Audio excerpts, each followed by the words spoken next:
In this video, I'd like to talk about the math question of the day for Friday, July 14th, 2023.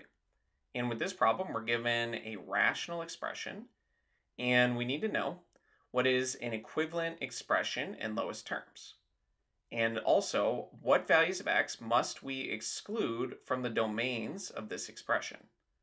Now, questions like these will typically be seen in a pre-calculus class, though you might also see rational expressions and rational functions in a more advanced Algebra 2 class. So at this point, go ahead and pause the video, see if you can work through this on your own.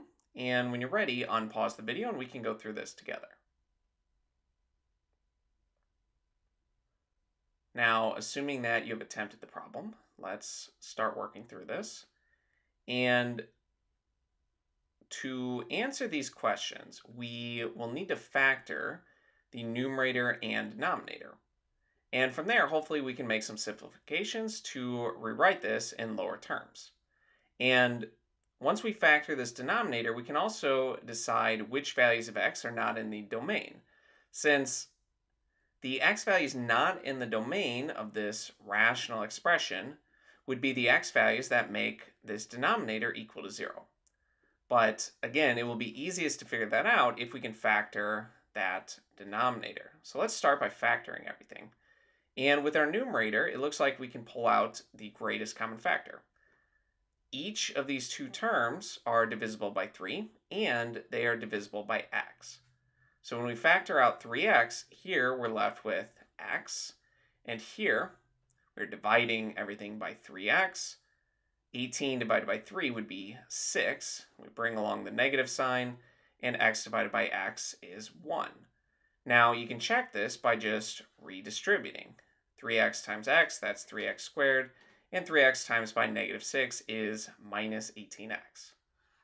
Now with our denominator, since we have a quadratic with 3 terms, we can't pull out a greatest common factor. Since the greatest common factor of this expression is just 1, and factoring out 1 will not help us. But we can try factoring this into a product of two binomials. Each of these factors in parentheses will have 2 terms. And we know the first terms in each would have to be x, since the coefficient on x squared is just 1. If this wasn't 1, it will be a little bit more complicated. But in this case, it's more straightforward. And to figure out these missing terms here, we know these are numbers. They multiply to this number here, this negative 24. But whatever these two numbers are, they also have to add to this negative 2. So let's start by writing out the factor pairs for negative 24. We can multiply minus 1 and 24, or positive 1 and minus 24. We can do 2 and negative 12. Minus 2 and 12. We can do 3 and negative 8, or minus 3 and 8. And again, remember, we're looking for numbers that add to negative 2 from these pairs. And we can also do 4 and negative 6, or negative 4 and positive 6. And hopefully you can see the answer here. We're looking for 4 and negative 6, since they multiply to negative 24, but they add to negative 2. So this will be plus 4 and minus 6. Now, I do recommend checking your work as you go to make sure this is correct. You can just re-multiply everything by distribution. You get x squared minus 6x plus 4x minus 24, and those middle terms will combine to negative 2x. So this is correct. And now that we have our rational expression written in its factored form, let me just quickly rewrite this. We can start by looking at which x values we need to exclude from the domain of this. And those x values are just the x values that make the denominator equal to 0.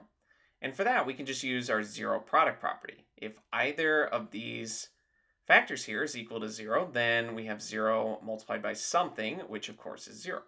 And we can see that negative 4 would make this factor 0. If we plug in negative 4, we get 0 multiplied by negative 10, and in our denominator, we will have 0. So we can say that x cannot be negative 4. That's excluded from the domain. And for this second factor, we can see x can't be 6, since if we plug in 6, we get 0 here and 10 here, and 10 times 0 is 0. So we've answered the second question.